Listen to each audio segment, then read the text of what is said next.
Ini ketika Yusuf dibuang ke sumur, Ruben bilang, jangan dibunuh, buang aja ke sumur. Nanti dia harap dia harus selamatin. Yehuda mau selamatin juga, kemudian kita jual aja, karena dia takut saudara-saudaranya kalau bunuh. Jadi kalau saudara punya perbuatan baik, Ruben dan Yehuda punya perbuatan baik, lebih baik orang-orang baik ini bersekongkol supaya menjadi baik yang lebih benar, lebih besar, berdampak, berimpak itu kapan-kapan kita cerita. Tapi akhirnya dibuat ke Mesir gitu kan. Nah bapaknya gimana? Dipotongin domba, bajunya dikucek-kucek, kena darah domba. Nggak ada tes DNA dulu. Bapaknya bilang, Bapak periksa deh. Yehuda bilang, Pak bawa deh ini, periksa. Ini kami dapatin, silahkan Bapak periksa apakah jubah ini milik Bapak atau tidak. Kata periksa yang sama dipakai sama Tamar. Yehuda, you periksa, ini barang-barang siapa? Sama seperti waktu dia nipu bapaknya di pasal sebelumnya. Bapak periksa ini jubah siapa? Kalimat yang sama dia suruh periksa. Kita paham nggak? Ketika dia nipu bapaknya, dia membunuh adiknya. Tanda petik. Pertobatan Yehuda terjadi ketika si Tamar bilang, periksa siapa yang punya barang-barang ini. Kalimat yang sama, periksa ayah, ini jubah siapa. Saudara ngerti? Ada analogi yang luar biasa. 37 dibilang periksa, 38 periksa barang-barang siapa. Yehuda bertobat di situ untuk bisa jadi saluran berkat di perjanjian baru, menjadi saluran berkat bagi kelahiran Yesus. Tahu nggak Yesus pakai siapa? Pakai Yehuda dan Tamar. Orang-orang yang butuh apa? Yehuda dan Tamar itu butuh apa? Apa kebutuhannya? Butuh keselamatan. Keselamatan lahir dari orang-orang yang butuh keselamatan. Coba aneh nggak firman Tuhan? Dari orang-orang yang butuh keselamatan lahirlah juru selamat. Saya terusin sedikit lagi ya. Saudara tahu nggak? Belakangan kan Yusuf jadi penguasa di Mesir kan? Nggak usah dibaca ya. Jadi penguasa di Mesir. Lantas saudara-saudaranya termasuk Yehuda pergi ke Mesir kan? Beli apa? Beli beras. Pinter bapak, beli beras.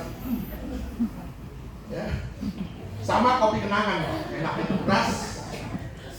Beras sama kopi kenangan. Maksudnya beras yang sudah diolah jadi lontong. Beras, arem-arem, tapi kopi kenangan.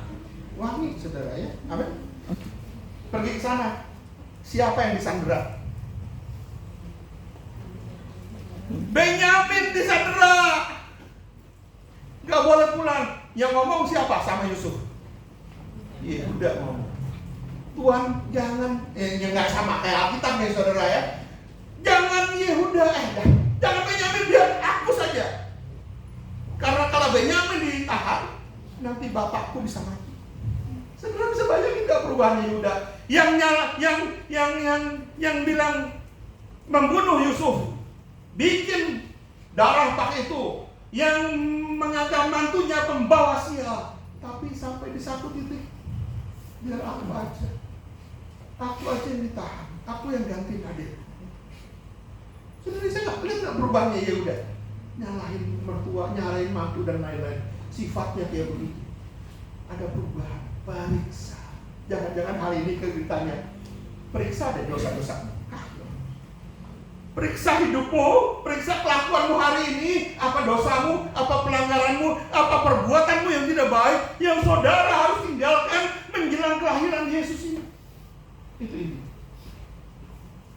Saudara benci sama anakmu, saudara benci sama calonmu, saudara benci, gue gak tahu lagi siapapun tak. Saudara menindas orang lain kah? Saudara memperlakukan tidak adil kah? Saudara mesti tinggalkan. Kayak Yehuda disuruh, periksa dosamu, periksa kelakuanmu, periksa apakah kamu benar atau enggak. Sebelum Natal, kita mau masuk perjamuan nasi kudus, periksa. Periksa. Cukup ya, Bapak Ibu Saudara dikasih Tuhan ya, untuk menjadi saluran berkat, untuk menjadi saluran kelahiran Yesus silsilah itu, banyak aib yang ada di situ. Tapi orang itu diubahkan Tuhan luar biasa. Yehuda berubah sikap. Biar aku saja. Yesus lahir, kalau Yehuda tadi nyelamatin Tamar dengan apa? Nggak jadi dibakar karena Yehuda mengakui bukan dia yang salah, tapi aku yang salah. Selamat ke Tamarnya? Selamat. Tapi ada Yesus yang menyelamatin kau dan saya dari api neraka. Aku yang tanggung dosa dan pelanggaranmu di atas kayu salib. Aku tanggung dosa besanmu, iparmu, dan boro dan tulang. Allah nggak tahu dia apa, semuanya dia. Ya, aku tanggung di atas kayu salib. Kamu gak usah nanggung lagi ya. Kamu kesayanganku ya. Kamu merdeka, kamu bebas. Itu kado Natal yang disusuk-susuk itu buat saudara dan saya. Kalau dia kasih kado Natal yang buat saudara, saudara nggak bisakah beranugerah pada orang lain? Saudara nggak bisakah bermurah hati pada iparmu, mantumu, apalagi kokohmu, cicimu, namboro, nantulang, apalagi di sini teman-temannya. Dan ini didaftarin di situ. Kalau gua ngomong gua punya nih. Oh ini gitu kan? Menjamkah kita? Kita ngecapkah kepada orang lain? Berubah. Yehuda bisa diubah kan? Menjadi saluran berkah, menjadi kabar baik buat Natal ini. Saya juga yakin saudara bisa diubahkan. Amin.